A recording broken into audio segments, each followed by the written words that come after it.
This talk on connecting to your board's value. Carl started Cedar in 2006, I think, and he's an old hat at this whole board thing. That's what his business focuses on.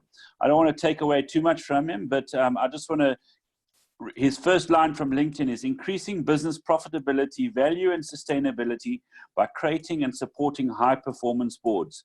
Carl, thank you very much and looking forward to today's talk. Thanks so much, and thanks everyone for joining this morning. I know it's early on a Friday morning.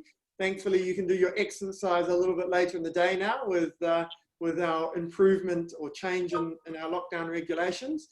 But I know these online things can be a little bit difficult to get engaged and find your way through. So what I want to do right throughout the process is make sure that we have a bit of an interactive discussion, because I think this is one of those topics that is so big and broad, to try and fit it into an hour and a half conversation can be rather difficult. So what I've done is I've picked out 3 or 4 specific areas where I think as members, as entrepreneurs, you will get some value from getting a perspective on, or getting something that you can sort of put your head around and understand, that can start a journey of understanding what the board's value is in a privately held or family business. So what I'm going to ask you to do is mute yourself in the meantime, just to make it easy for us to manage the room. And then if you've got a question at any stage, either throw it in the chat box, or if you want to unmute and say, hey, Carl, I've got a question that probably needs explaining. More than happy for you to interrupt me. More than happy for the arguments and the debates. As you'll well know, just always remember that at the end of the day, I am a New Zealander, so that does mean I always win. So if we're going to have a debate, as some of you might have experienced during the course of the week, I am a Kiwi, and that does mean ultimately I am going to win. So as long as we just remember that, it makes life easy. So thank you lastly to those of you who gave me some questions in advance and responded to the email. That was really appreciated, and I have actually tailored a couple of things we're going to talk about based on that, and we'll make sure that at the end of this we get some good time for discussion as well. So for some context of the journey we're going to take today, the 4 areas I wanted to cover and talk through is firstly this idea of understanding the 3 hats, to truly understand the 3 hats. And I'll give you a little bit of an insight to that. I've also got a free ebook I'm going to give you as part of that this morning as well. Balancing your board and the value of balancing your board. I've got a bit of a conversation around some of the things that we look at when we're selecting directors for a board and who should be sitting around the table. The value of a methodology and understanding what we mean when we talk about methodology around a board and how that's correlated with financial performance. And then lastly, director remuneration. There were a couple of questions that came up around director remuneration. I'm going to share with you, and for the only in EO component, Anthony, you'll be pleased with this as our learning chair. I am sharing with you something this morning that not even our own team have seen, which is our 2019 director survey. I got it hot off the press last night, and I'm going to share with you some insights from our remuneration and director performance survey from 2019. And that will give you some really sort of specific, actually, insight into director fees and some of the things that come out of that in terms of director performance. So nicely tied in to EO in that context. But I want to start off by asking you this question. And it's not a trick question, but it sets up the conversation in terms of the role of a board. Why do you have a company versus being a sole trader or a partnership? And obviously a partnership in the case where you have more than one shareholder. Why do you have a company, or why did you set up a company rather than being a sole trader or having a partnership? And I'd like you to have a crack at this. So who's going to jump in and be my guinea pig on this and give me your view on why you set up a company versus having or being a sole trader or having a partnership?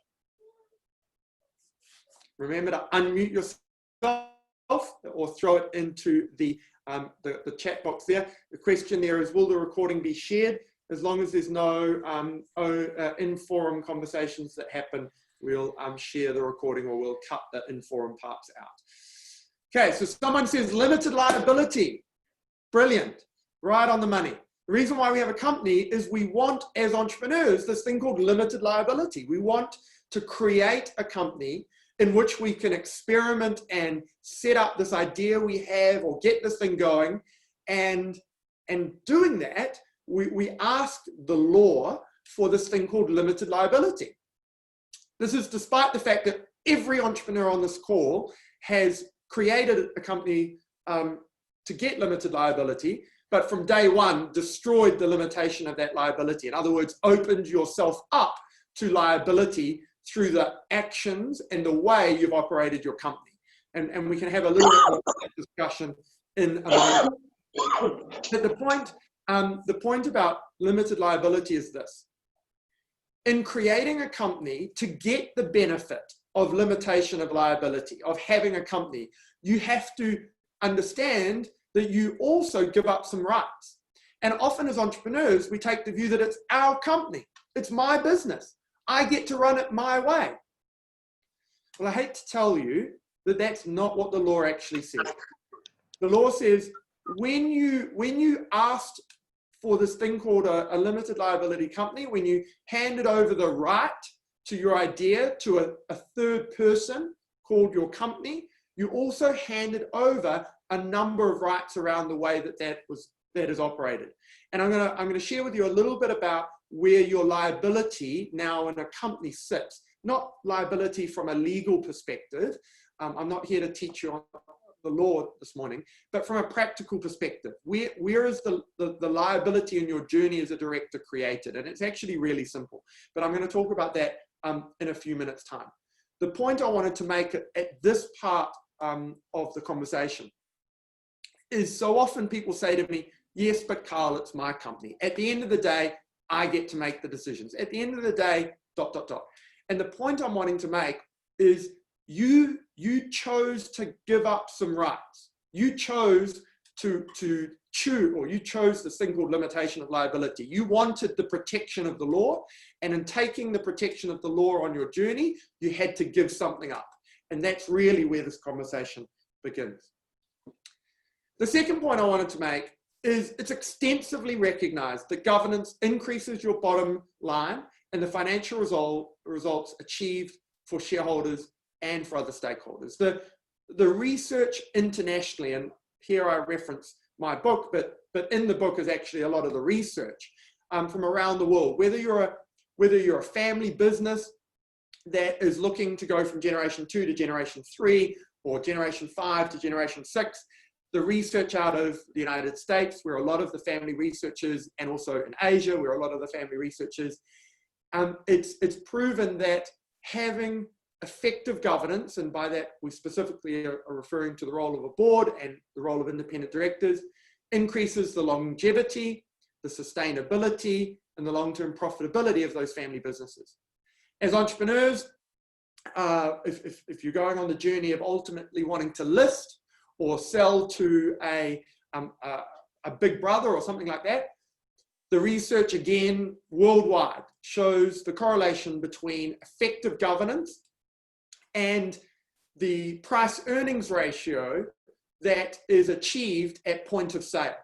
One of the best examples of this, I think, is a piece of research out of Asia that correlates value at IPO, initial public offering, with the point in time at which you created an independent board.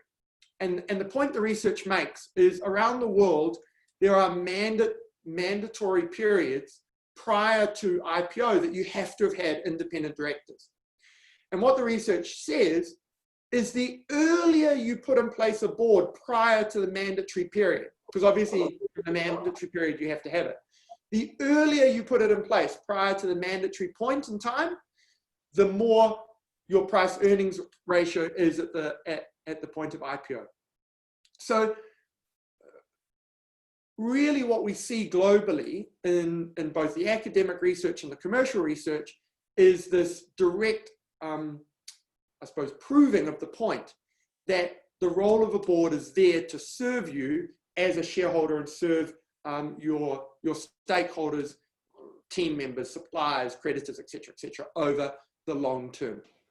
So I always like to sort of put this in place because I think it really reminds us that if you, I'm sorry, I was just checking in on the question to see if it was something I needed to comment on. This really just reminds us that there really is evidence globally about the value of having effective governance in your business. And we can talk, if you want to ask the question at some point, around at what point in the journey you should do this. And I think Jay's making a comment about the journey there in the chat box as well. So what I want to do is set up this idea of a company and this idea of the three hats to just give context to the different roles you play in your business as an entrepreneur. Because often as entrepreneurs, we know we wear all of these hats, but we just define it by calling ourselves an entrepreneur. And the funny thing is, the definition of an entrepreneur is not well understood.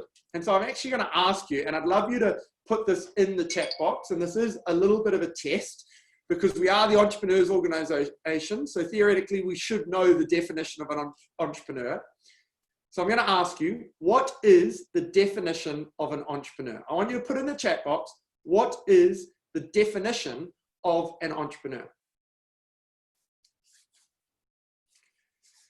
So someone says bearer of risk. Okay, thanks, Angus.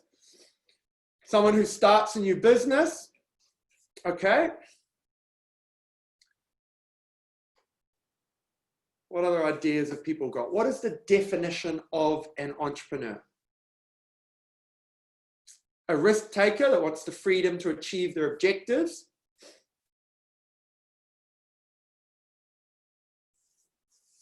Any other ideas? Richard's personal definition is people that start the companies and fix a problem or fill a gap. Getting fairly close, actually. Pioneer into the world. Someone aspiring to higher returns than being in a job. Interesting. Start a biz, manage risk. Desire for profit. Someone who turns business opportunity into reality. Okay, so I've asked this question at EO events all around the world, and no one's ever given me the answer, other than when I was in Montreal. And if you want to take a wild stab at that, they got the answer right when I was in Montreal, because the word entrepreneur comes from the French word entreprendre, which means to promise or to undertake. Literally, the role of an entrepreneur is to undertake a promise, to see something that they want to solve and to promise to resolve it, to undertake a promise. And the word enterprise, which is used to, I suppose, replace the word company, the word enterprise is defined or represents the holding of the promise. Literally, a company is the holder of the promise, whereas the entrepreneur undertakes or delivers on. The thing is, when it comes to the law and the structure of a company, the word entrepreneur doesn't exist. The word entrepreneur, indeed the word small business owner, for those of you who like to call yourself a small business owner, remember that, you know, if you refer to yourself as a small business owner, you're going to stay small. So I never liked the word small business owner. I think the word small business owner, or the framing small business owner, is a way that we justify the way we run our own businesses. I'm a small business owner, therefore. It's my business, therefore. So I would encourage you not to utilize the word small business owner. Small business owner or entrepreneur aren't found in any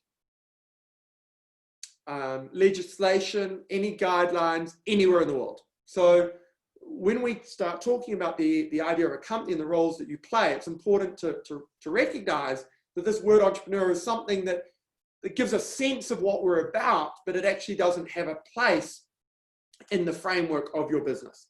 There are three hats in your business: the hat of a shareholder, the hat of a director, and the hat of a manager. And I think the hat of a shareholder is the most misunderstood hat of these three hats, closely followed by the hat of a director. Because often as a shareholder, we say, it's my business. I own the shares. Therefore, I own the business. Well, actually, you don't. A shareholder invests for a return. That's the role of a shareholder in your business, is fundamentally to invest for a return. And a shareholder, in the context of the law, is simply a holder of a bundle of rights. All you do as a shareholder is hold a bundle of rights in relation to this limited liability company that you have chosen to set up or create or allow to be created to protect your interests. So shareholders invest for a return. Directors champion the promise. The role of the board, the role of directors, if we take this idea of an enterprise holding a promise, if we take this idea of the role of an entrepreneur undertaking a promise, at the core of it, your role as a director is to champion the promise. And it's the group of directors, the board, that enable that to happen. And then lastly, the role of the manager is to deliver on the promise. And as we go through understanding the role of the board, it's important to understand the distinction in these hats, because I think as entrepreneurs, if you simply approach your business wearing these hats, you actually change the way you engage in your own business. So for example, in my book, The Laws of Extreme Business Success, which I'm going to talk a little bit more about and give you a free copy of the ebook, we use this phrasing that extreme business success can only occur when the three hats of business are kept separate and distinct. In other words, when your hat as a shareholder is treated separately to your hat as a director, which is treated separately to your hat as a manager. And in the book, there's a chapter that talks about the law of shareholder wealth creation. And I'll mention this now because I just think it fits into this framing of the three hats in the context of the conversation we're having this morning. And the law of shareholder wealth creation says, until you treat your business, until you treat the business that you're the entrepreneur in, until you treat your investment in your business like you would treat an investment in any other company, you've lost the game. And you'll never achieve this thing we call extreme business success. Let me just say that one more time. And then I want to open this up at this point for a little bit of conversation around this idea of the three hats and make sure everyone is with me in understanding it. So what I said was the law of shareholder wealth creation says until you treat your investment in your own business exactly the same way as you treat an investment in any other company, you've lost the game. And you'll never achieve this thing we call extreme business success. Okay, so are there any questions at this point on the idea of the law of three hats? And these roles of a shareholder, a director, and a manager. If you don't have a question, I need you to do a thumbs up and say, Carl, I've got it. I'm with you. You can move on. So either you've got a question or give me a thumbs up or say, Carl, I'm with you in the chat box. Don't really mind, but you're just not allowed to do nothing. With you? Great. Cool. Love the turning on the video to give the thumbs up. Thanks for that. Mark's worked out how to do it virtually. Happy? Cool. Someone says no, but really love the idea of seeing the investment types of the same. Okay. Richard, have you got a question that would help me unlock that for you?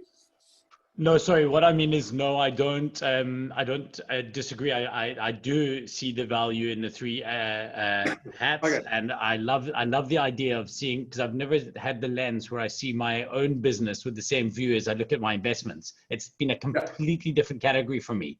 Like they're not even in the same bucket. I don't even see my own company in my portfolio of investments, which is was like an aha moment for me. I just typed pretty badly what I meant to say.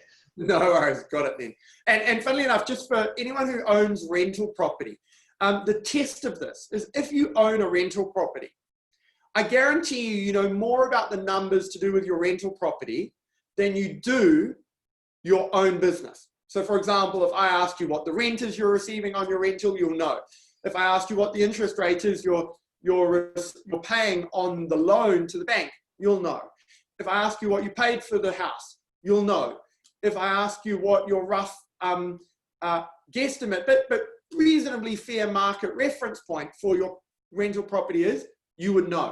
If I ask you any of those questions in relation to your own business, wearing a shareholder hat, many of us have no idea. And so I think that's a great little test to remind people that there is this blatant distinction where we treat our business as our baby and therefore we treat it differently.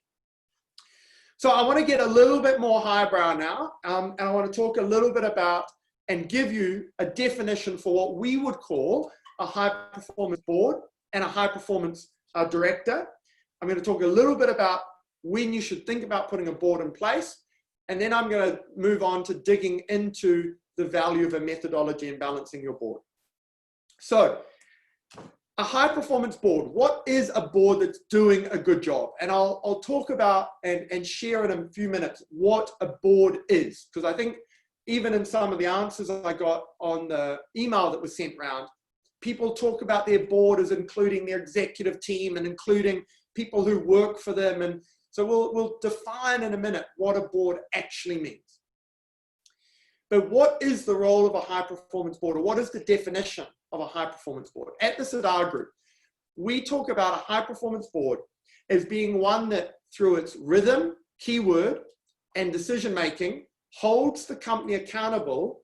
Note the framing, holds the company, not holds the entrepreneur, not holds an individual, holds the company accountable to a performance standard higher than it has ever had before, resulting in increased value and improved return for shareholders and other stakeholders on a sustainable basis. We can get really complicated with this stuff. Like, I can recite academic reference points around the role of a board. We could talk about King IV. We could talk about the Companies Act for a couple of people I see who are on the call from outside of South Africa, as obviously we work across the continent. But actually, it's really simple. If you can tell me your board has driven your business to have or be more valuable than it was before having a board, or on an ongoing basis keeps driving it to have more value, and or ensures the business is more sustainable for stakeholders, all stakeholders, on an ongoing basis, you've got a high-performance board. If you're wondering whether or not the board is worth paying for, it's not the concept of the board that's the problem. It's the people sitting around the table, or the process that board is using, the methodology that board is using to run itself. And I'll come back to that concept of methodology, as I say, in a moment. A high-performance director, and by the way, a high-performance director means everyone on this call, because you're all directors of your businesses, whether you like it or not. The irony is, we create a company, we sign a form, and we become a shareholder and a director in our business. And through some form of divine intervention, all of a sudden we think we know what it means to be a director. The role of a director is actually a role defined by law that you fulfill. And it's important for you to understand what being a director actually means, distinct to your role as a shareholder and your role as a manager in the business. So a high-performance director is one who is obsessed, I love this word, obsessed, with creating meaningful economic impact through their role on the board and the role the company plays in the economy. Furthermore, such a director is not afraid to have the tough conversations as well as do the mundane aspects that together enable board success. And I think when people think about the role of a board and say things like, all our board does is tick boxes, it means you've got directors who aren't high performance ones. Because if you're not prepared to have tough conversations, I've been fired from a board simply for having a tough conversation with the chief executive and really challenging the chief executive about things that I felt the individual needed to understand. Now, whether or not he could or couldn't handle that discussion is an entirely separate debate. The point is, the role of a director is not just to tick boxes or ensure compliance. And I want to destroy a fallacy on this call as well. Often people say to me when we're talking about a board and creating a board, I don't need a board to remove risk. Can anyone tell me what happens in business when you remove risk? And by that, take it to the extreme. If you remove all risk in business, what do you remove? Anyone want to have a stab? What do you remove if you remove risk? You also remove return. You remove innovation, you remove competition. Someone says return again. Exactly, yes, you remove a number of these things. But at the core of it, you remove return. Risk and return are the tenets or the basis of business. If you're prepared to take more risk, you're prepared to, or you theoretically should achieve a higher return. If you remove risk, you remove return.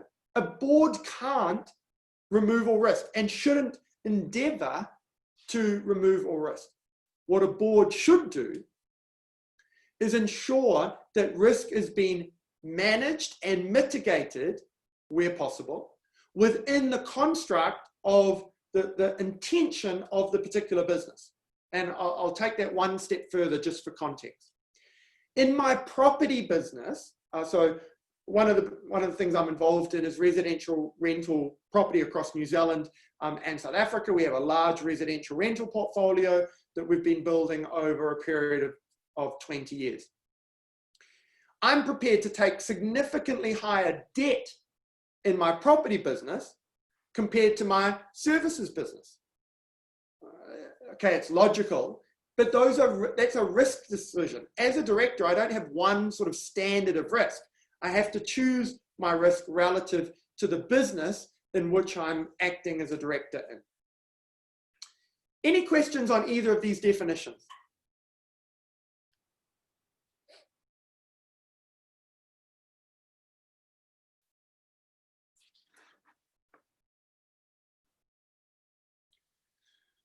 Okay, I'm going to take that as a no, and I'm going to go to, am I ready for a board? So I'm going to put up on the screen a few things that might be drivers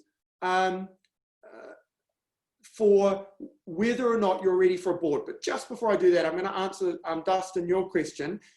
Please help me on the difference between a managing director and a chief executive. At the Sadar Group, we take the view that a managing director and a chief executive are by and large exactly the same thing. Some organizations will give two people different titles, and I'm gonna go, hopefully I don't offend anyone by saying this, and if I do, it probably means you've got something to look at. But organizations that create a chief executive and a managing director actually don't know who's in charge or don't want to acknowledge who's in charge. A business can only have one energetic leader. And we've seen that over the years. There's South African examples of this where there's been things that have worked well for a time, like co-chief executives, but ultimately resulted in one person taking the mantle. Every business has one energetic leader. Whether you call them a managing director or a chief executive, in my view, is irrelevant. The law in South Africa says, even if you're the chief executive and not a director, by law, you are treated as an officer. In other words, you have the same legal obligations as a director, even though you might not have signed the form that says you're a director. So, Dustin, the short answer is, in our view, they're exactly the same thing. Hope that helps. So, am I ready for a board? Performance enhancement. If you're looking to improve the performance of your business, you're finding that you're not getting effective performance from your leadership team or from the business or as a shareholder, key reason why it might be time to think about having what we would call a board. And I'll define what we would call a board in a moment. Succession planning. If, as the inverted commas entrepreneur, you're looking to exit the business, you're looking to sell, you're looking to move across to another business, it might be time to bring in a board to ensure that there's that ability for effective transition, ensure that you're not the person that's performance managing the new chief executive. In families, succession planning is a key driver of when it's necessary to create and appoint a board. the next stage of growth. You might have hit a plateau. You might have hit your ceiling. You know, everyone may know or may have heard or read the book, What Got You Here Won't Get You There. And I think this is an example of that. What got you to this point in your journey as an entrepreneur isn't going to necessarily get you to the next point in your journey as an entrepreneur. And so for the next stage of growth, you might need a board. You might be in the space of a critical turnaround. I can name a couple of state-owned enterprises in South Africa right now that need what I would call a board.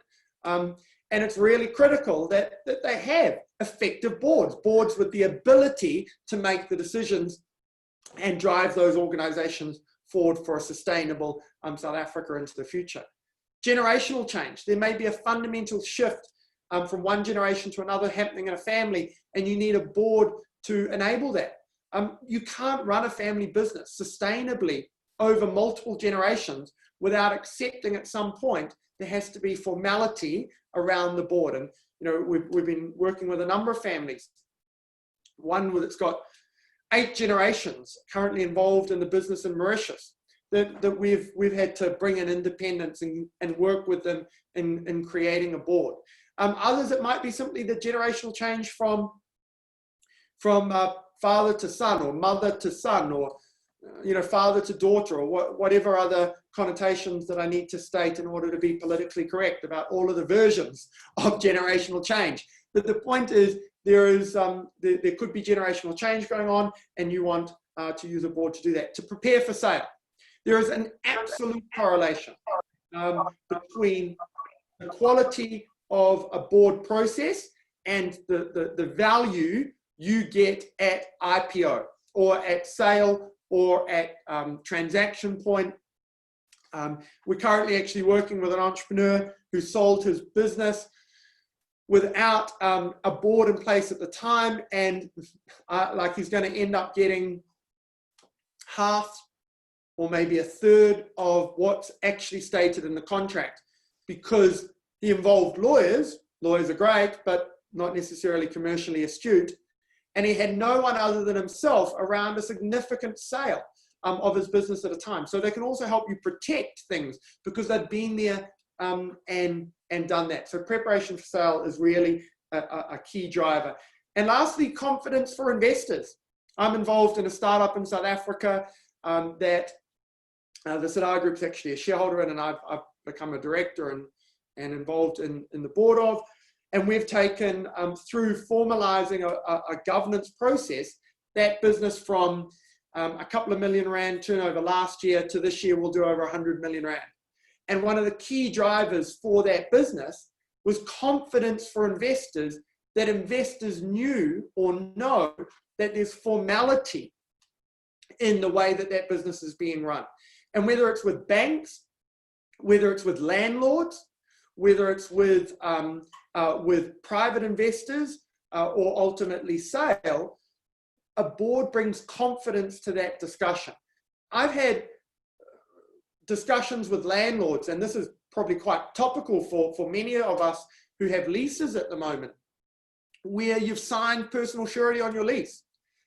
Well, I didn't sign personal surety on our lease because I received the lease for our office, and our managing director at the time sent it back to the landlord and said, do you ask Telkom for the directors to sign personal surety for their lease? If you don't ask Telkom, don't ask us. This is a company. We're not signing personal surety.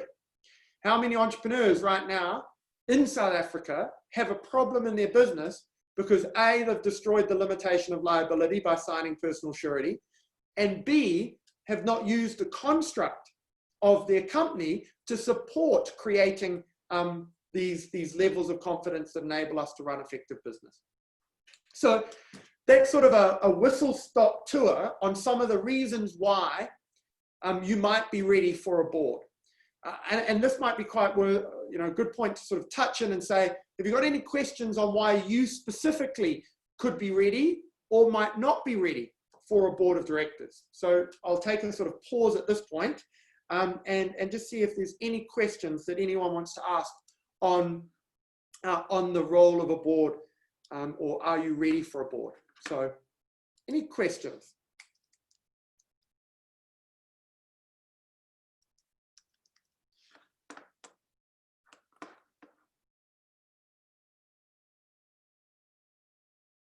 So everyone's clear.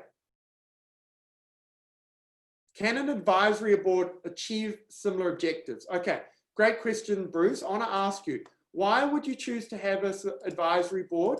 And I'm not specifically talking about industry advisory boards. So I want to just create a distinction between industry advisory boards and an advisory board that you have instead of a formal board of directors. Why would you choose, in your view, to have a advisory board versus a formal board? Just wouldn't mind your insight on that question before I give you an answer. Yeah, so my business is a software as a service business. So I would look to bring in specialists that can assist us in different aspects of our business, but that in a very specific way. So they would bring subject matter expertise to help us with facilitating better growth, and also to bring in subject matter expertise around, the more technical components of running a technology business. Great. So would you share with that group, would you intend on sharing with them your financials and things like that, managing chief executive performance and the like, or is it specifically, as you say, around that technology advice, support, etc.? So I'd have no problem sharing the financials with an advisory board, because I'd want to work with them to track, the impact of their inputs into the business. Yeah. But I wouldn't expect them to hold the company accountable for the growth. They would be giving us insights into how to do things better and perhaps even mitigate risk. But I'd see that a formal board would rather play the role of holding the company accountable. Okay, so I want to answer you in a couple of ways here. First of all, if anyone's thinking about having an advisory board instead of a board, I'm going to talk a little bit about that, or trying to use an advisory board to avoid having the formality of directors on your CIPC documentation, you're running a big risk, and I'll talk about that in a moment. Advisory boards in the context of industry advisory or insight, consumer advisory, things like that, more than happy to support, but they are very different to the distinction I'm going to make between an advisory board and a formal board. And when I say an advisory board in this context, I'm talking about an advisory board that someone uses to have instead of a formal board. Often people will say, look, I'm going to have an advisory board because I don't want to be actually legally responsible for someone. I don't want directors who can vote on decisions. I don't want them to have the risk of being a director or the legal liability. The problem is people think that directorship in most countries around the world, and South Africa is one of them, is defined by the fact you've signed the form. Directorship or liabilities, more specifically under the Companies Act, is not defined by whether or not you've signed the form at the CIPC. Directorship is defined by whether or not you have influence over the decision-making of the company. In other words, if I have an advisory board who are my advisory board, so they're not legal directors, I meet with them every second month, and they have influence over my decision-making because they see our strategy, they give me opinion, they challenge me when I'm telling them something about where we're going that they don't think's right. No judge is going to sit or allow you to sit in front of them and say, no, they didn't influence my decision-making. And influence does have a technical definition. It doesn't have a formal definition in terms of percentage of business, but there is a sort of rule of thumb. And I'll give it to you as entrepreneurs to think about in your own business. Anyone in your business who has authority over more than 25% of your revenue or 25% of your expenses is deemed in South Africa as an officer, and as a director, you are required by law to train them in their role as an officer. And I'll talk a little bit about where liability sits in a minute. So Bruce, a slightly long-winded answer, but the short answer is, in my view, if you're not talking about having an industry advisory sort of panel that you use specifically and only for sort of tech and stuff like that, then have a formal board and ensure the makeup of the board enables you to achieve both the accountability and the financial support, as well as the industry understanding and strategic challenge, etc. There's a question about independent directors in the mix. I'm coming to that actually next. So great question, well timed, Murray. So we're going to balance of your board. And I'm going to talk about two things to do with balance. One is the different types of directors, and the second is a concept that we use in appointing directors that I'm going to share with you, a second ebook for anyone that would like it. So on the screen you have a nice little organogram and three colors, and I'm going to talk about the three colors. So the word directors in blue, and it says just director. It doesn't make a distinction between independent, executive, non-executive, whatever. And it's important to understand that as directors, all directors in the eyes of the law are treated equal. So whether you're an executive director or an independent director or managing director or the finance director or whatever, under the law, you are treated the same. You can't say, for example, I'm not a chartered accountant, so I didn't understand the financials. It's not a defense.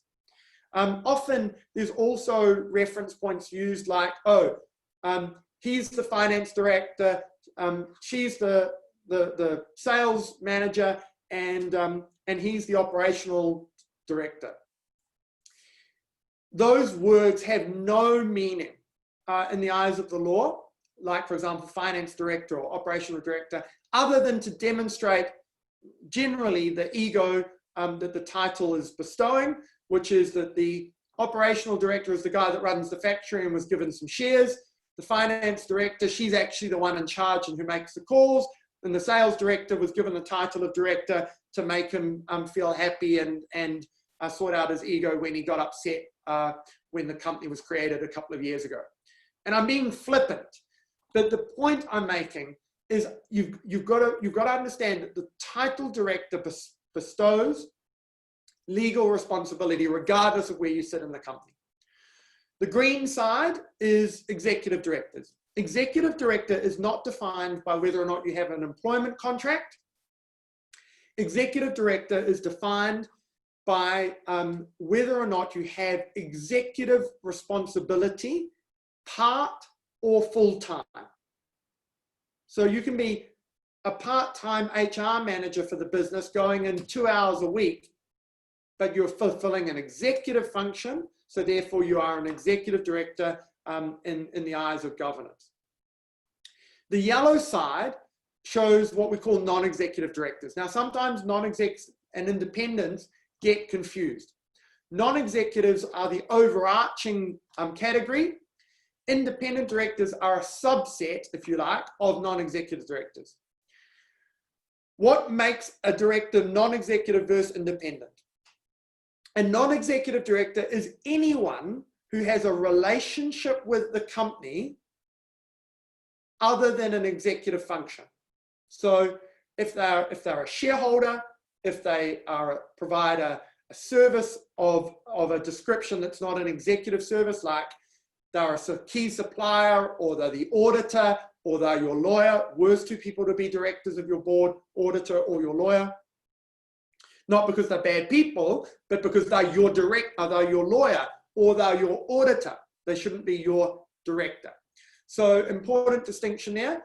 They can also be non-executive directors who aren't independent, might be spouses of some of your team members.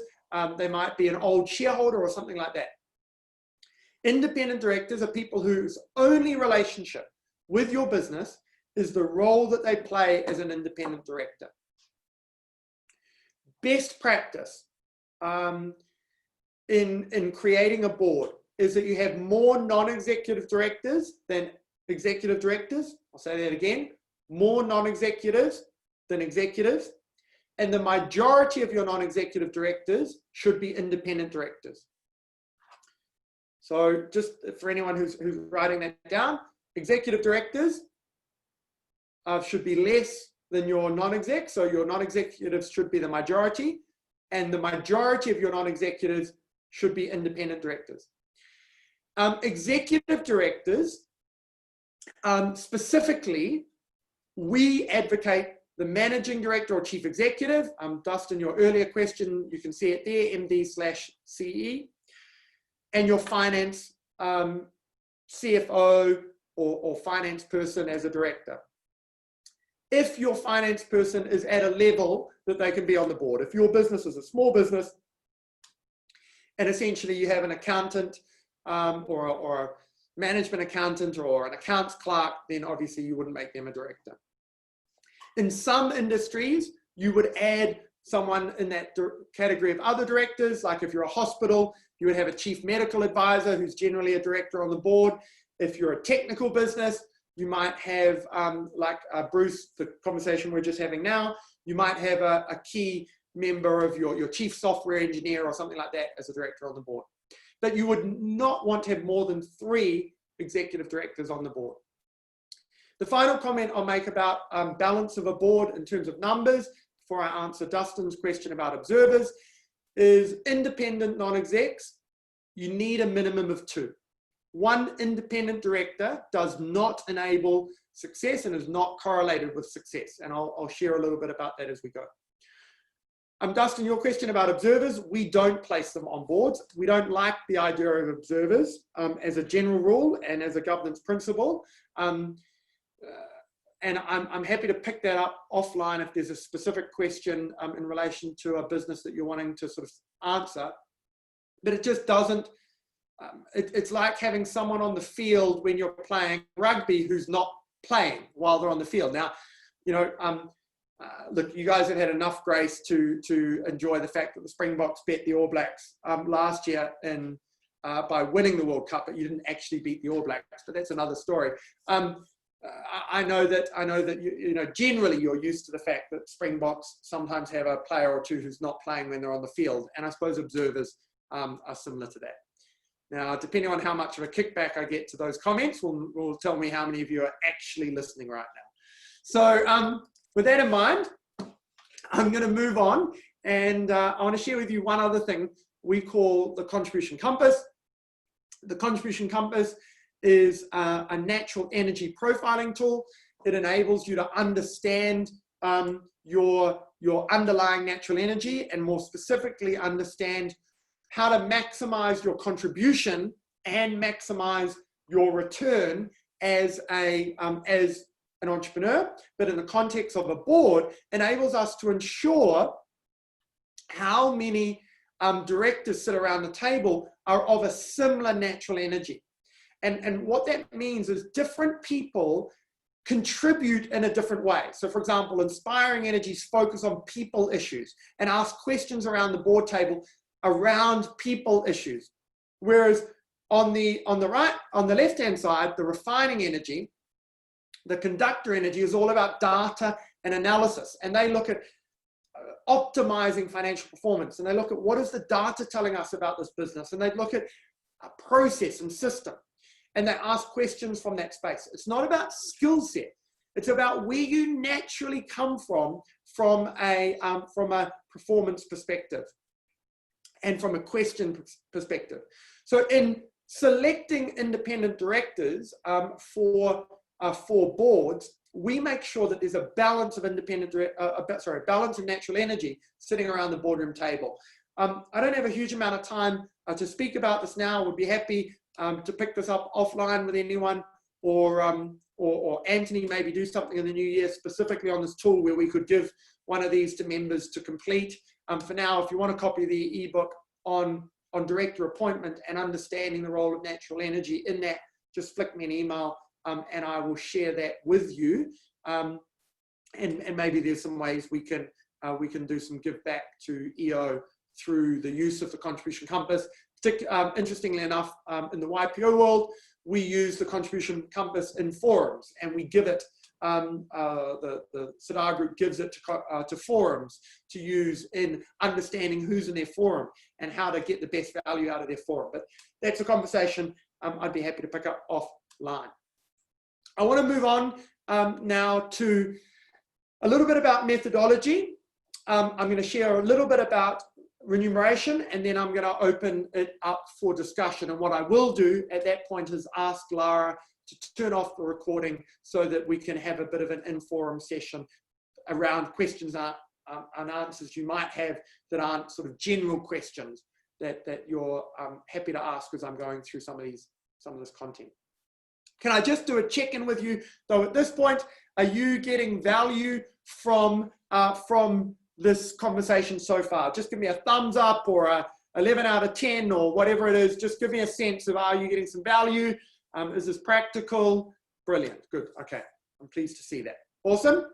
So I put this slide up on the screen at this point because I just think it's a reminder to us as businesses that we invest in businesses when we know that this is in place.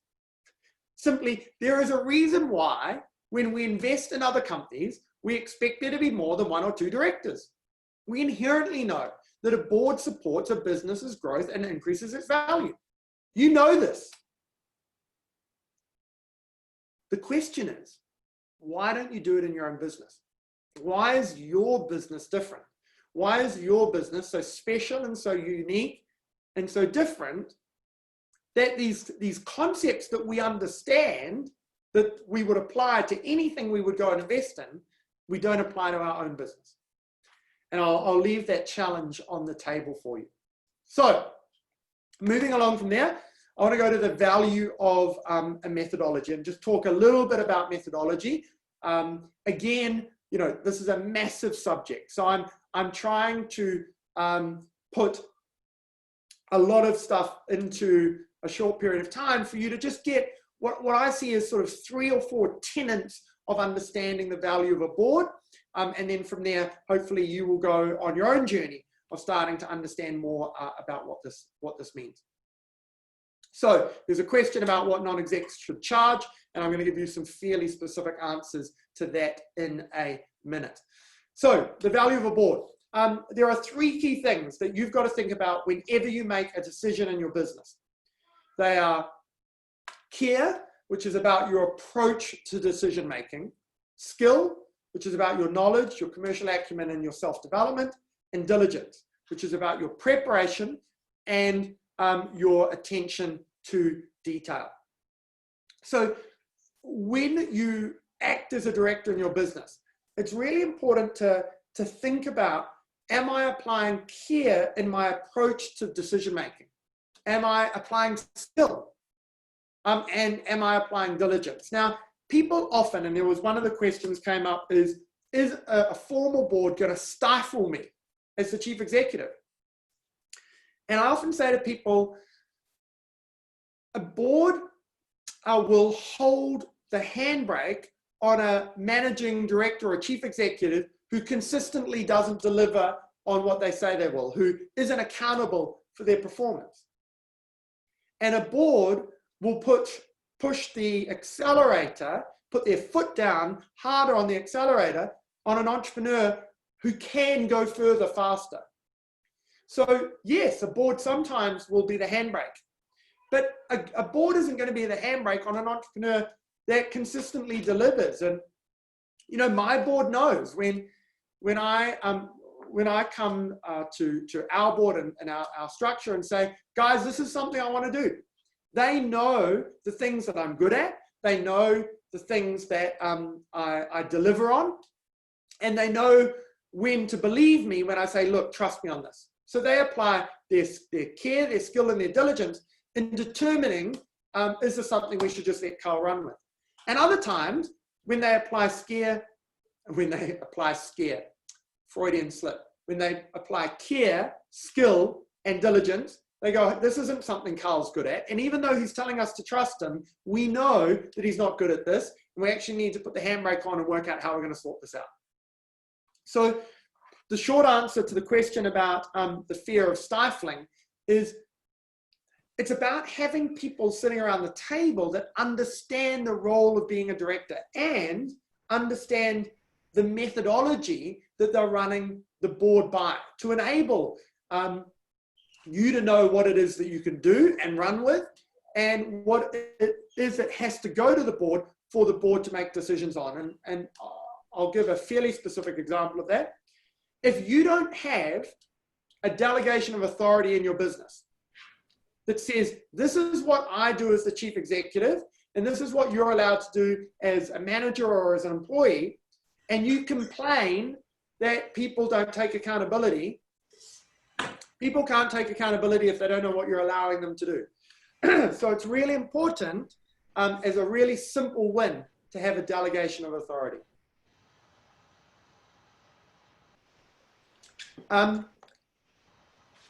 So I'll just check in on these two questions. What should I'm going to come back to that. How do we find an independent non-executive board member?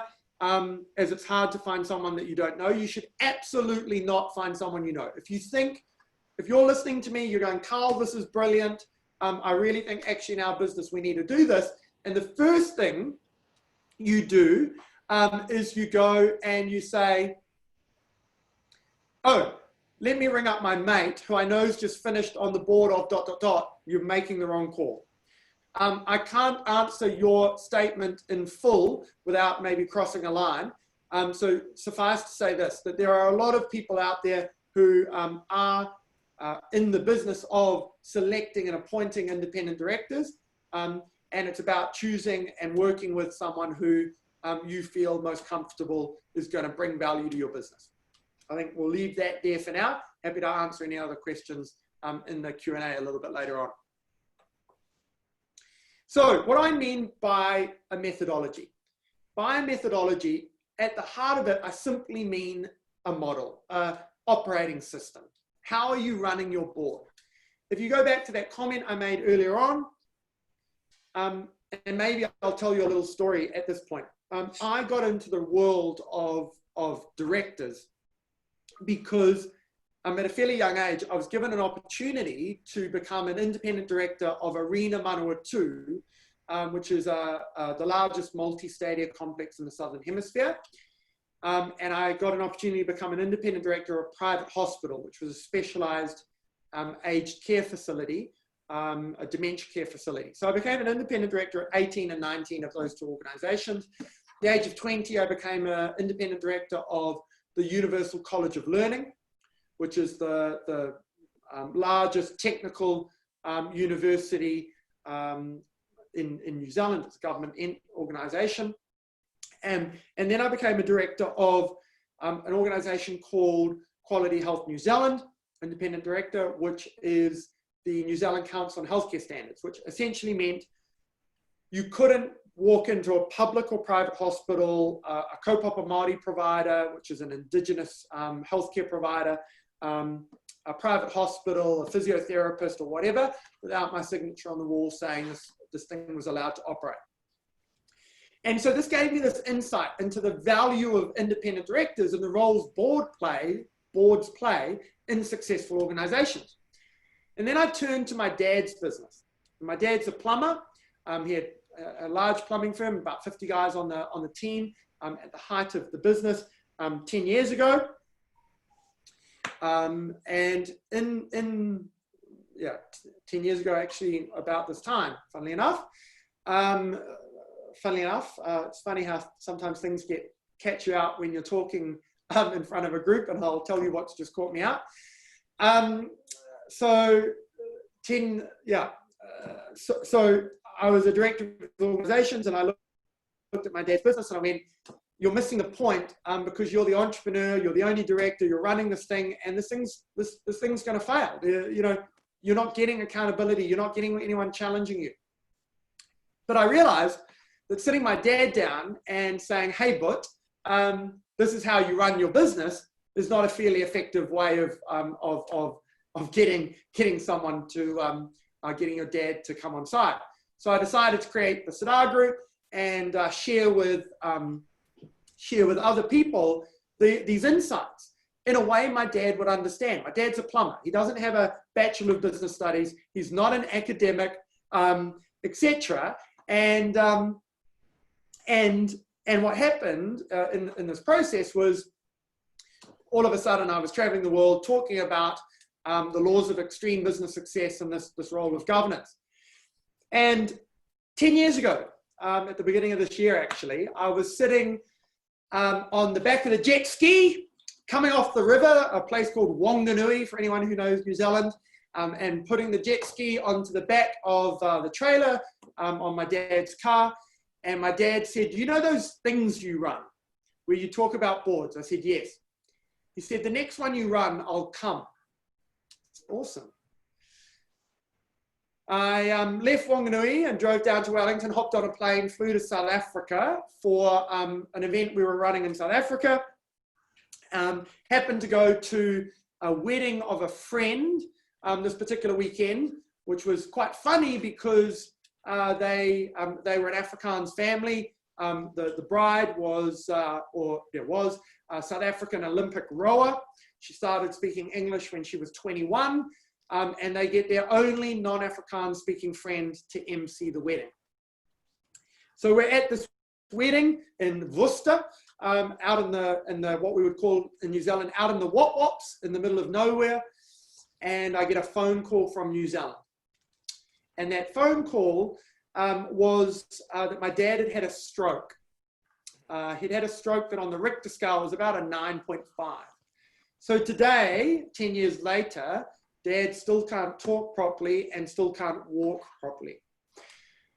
And this month, 10 years ago, I probably did the single most difficult thing in my business career.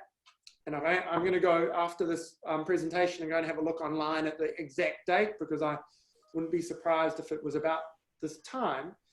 I signed a form that put my dad's business after 30 years of business into voluntary liquidation. Because when my dad went on holiday to Thailand in about 2003, his lawyer had told him he needed a power of attorney. And Dad said, "Well, my son's at university, so let's make him our power of attorney." And of course, that gave me the wonderful job of having to do that for my dad. Now, the point around that is, maybe it gives you a little bit of an insight into why I'm so passionate about the value of independent directors and the role a board can play. But also, it gives you an insight to the genesis of the model that we use, which is, how do you explain to a plumber the role of a board? So we don't use big fancy words in our methodology. We use words like strategy and direction, shareholder returns. And in each of these elements, like for example, in shareholder returns, we have a fairly simple list of 5 things that tells you as a director what you've got to do in order to ensure you're doing your job when it comes to being a director. I'm not going to go through all of these for all 8 areas on the screen today, because as I say, we simply just don't have the time. But the point I want to make to you is this. I know some of you are Apple people, the intelligent ones in this virtual room, and some of you don't use Apple and one day will come to realize what you've been missing out on. But whether you're an Apple person or you're one of those things, you don't buy your computer, go home, turn it on, and start to write an operating system to run your computer. If you buy a Mac, you go home, you turn it on, and voila, you've got an OS operating system. And if you buy a Dell or something like that, you go home, you turn it on, and voila, you've got Microsoft Office or whatever. It amazes me how many people buy, in inverted commas, a business or start a business, and then they start to write the operating system. They start to write the methodology for running the board. And so the challenge I want to give you is whether you want to use the best methodology in the world, ours, or another, beside the point. The point I want to make to you, the challenge I want to make to you, is choose a methodology to run your board by and use that methodology. And until you are somewhat of an expert in software engineering, the metaphor, until you're somewhat of an expert in software engineering, don't try and create your own operating system. Does that make sense? Can I get a thumbs up or a yes or a got it? Cool. Thumbs up. Great. Yes. Awesome. Okay. So last couple of points on methodology, and then I want to jump quickly to some remuneration insight and then open up for those questions. So managing risk, managing your risk, your biggest risk, and I'm going to answer this question just to enable us to move on. Your biggest risk as a non-executive director, as an executive director, as a director, your biggest risk comes from not following a process. You cannot be put in jail for making a bad decision. You can be put in jail for not following a process. So there will be people as a result of COVID-19 who go to jail because their businesses failed and they haven't documented the decision-making process, or are held in court liable to their creditors because they haven't documented their decision-making process. And that's as simple as just keeping a journal. Like if you want to do it really simple, a starting point is have a journal of the assumptions you're basing your business decisions on. There's a really good webinar we did on what are your assumptions through your decision-making process as you're navigating your way through this journey. If you want to link to that particular webinar, let me know and I'll share it with you.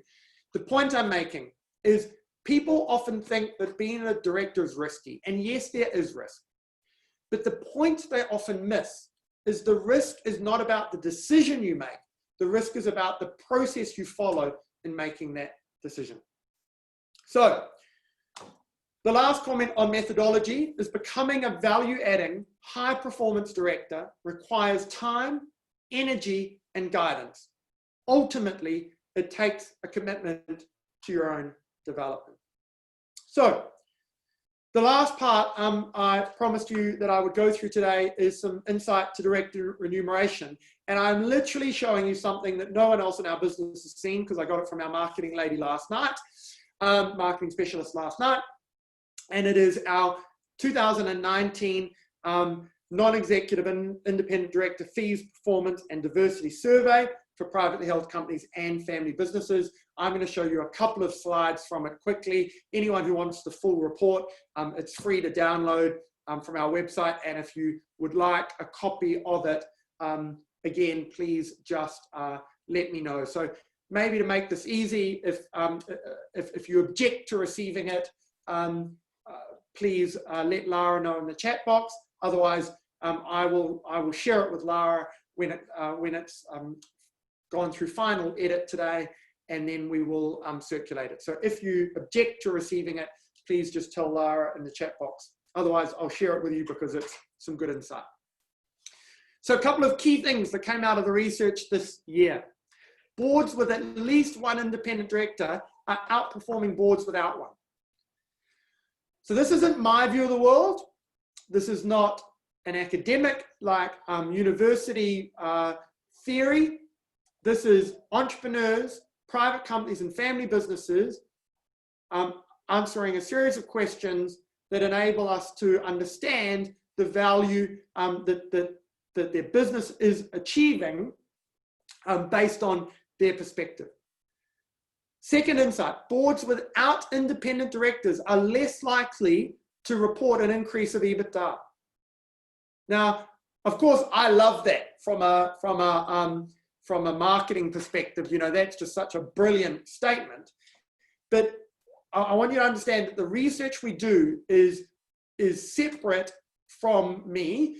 We had this really great research survey researcher that led the process and set this whole thing up. And one of the things he said to me, Carl, is you're not allowed to get involved in this because you might change the way we ask questions in order to get the answers that you want. And of course, you know, there is that danger in research. So if anyone wants to understand our research methodology, how we went about making sure that it's defendable, etc., more than happy to dig in. And in the report, there's actually a couple of pages about our research methodology. But I think for entrepreneurs and family businesses in Africa, this is African research. This is the only piece of research of its kind in Africa. I think this is a fairly massive statement. When we have a look at this particular table, this table comes from the 2018 survey, because I don't have the one for 2019 survey. What this tells you, other than looking rather complicated for some, what this tells you is on the first column of percentages are positive responses to questions related to these areas: impact on the company, value for shareholders, strategic and financial objectives, accountability, good governance, or good composition rather, and honest engagement. Boards with at least one independent director versus boards without any independent directors. And you can see the boards with independent directors in every category achieve higher results than the boards without. Now you might say, well, Carl, that's interesting, but independent directors, of course, are going to say they are adding value, and therefore you're going to get a bias in the number. What's really interesting about this research is if you take the results on the boards with independent directors, if you take the opinion of the independent directors out of the numbers, the results are even more positive about the performance of independent directors in businesses in terms of impact on the company, boosting shareholder value, strategic and financial objective clarity, financial performance against fixed objectives, etc. So the research consistently, and actually without fail, demonstrates the value of A, having a board, and B, having independent directors on that board. Before I go any further on these couple of comments, before I show you the stats on remuneration, any questions, quick comments on those two slides?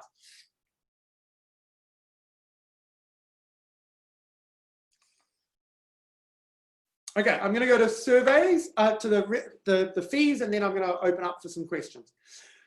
So company turnover is the largest driver of directors' fees in Africa. I think you might have thought that was a fairly obvious statement, and to some degree it is.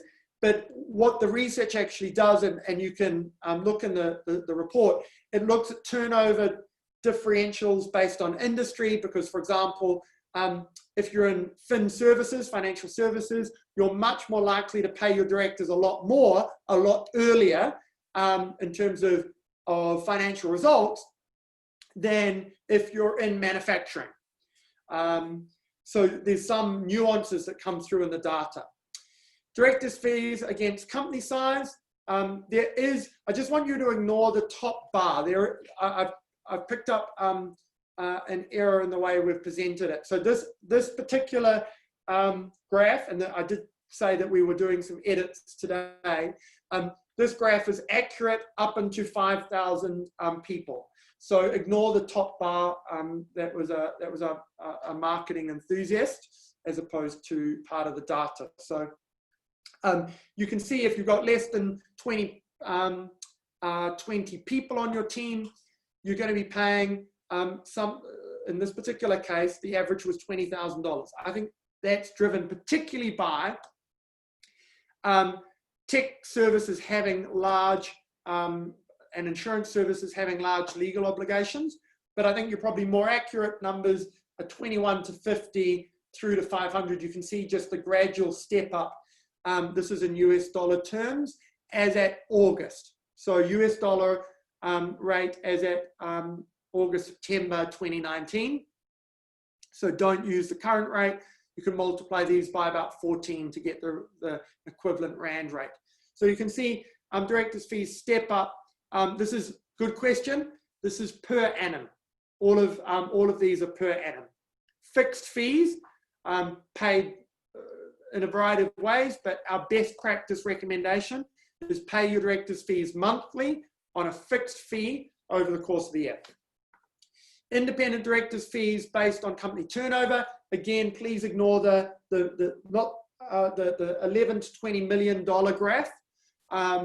there's an error in that 89 $9,000 one that I need to fix. But for the others, you'll see again this gradual step up. In this particular survey, there's a step down between 81 and 100 million, and then you get that step back up above $100 million.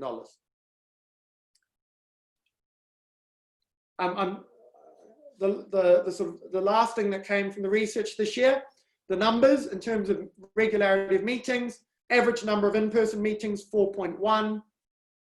Average number of teleconference each year, 1.4, gets to a combined average of about 5.5. Interestingly enough, we can correlate the number of board meetings a business has with the profitability of a company, and we recommend a minimum of 1 board meeting every 2 months. This is all in the report that you're going to get, so I'm going to just skip through to give us some time for some questions. The last comment I wanted to make is, remember, going right back to the beginning of today's presentation, you made a choice to be in a limited liability company. And with that choice, you weren't forced. With that choice, you took on the role of being a director. You can either be a good director and grow your company, or you can be a great director and change the lives of everyone who is a stakeholder in the business that you are given the privilege to be a steward of. And really at the Sadar Group, what we want to do is support you in the journey of being the best that you can be in that role. So I'm going to pause there. I'm going to ask Lara to turn the recording off, and then I'm going to open up for any questions.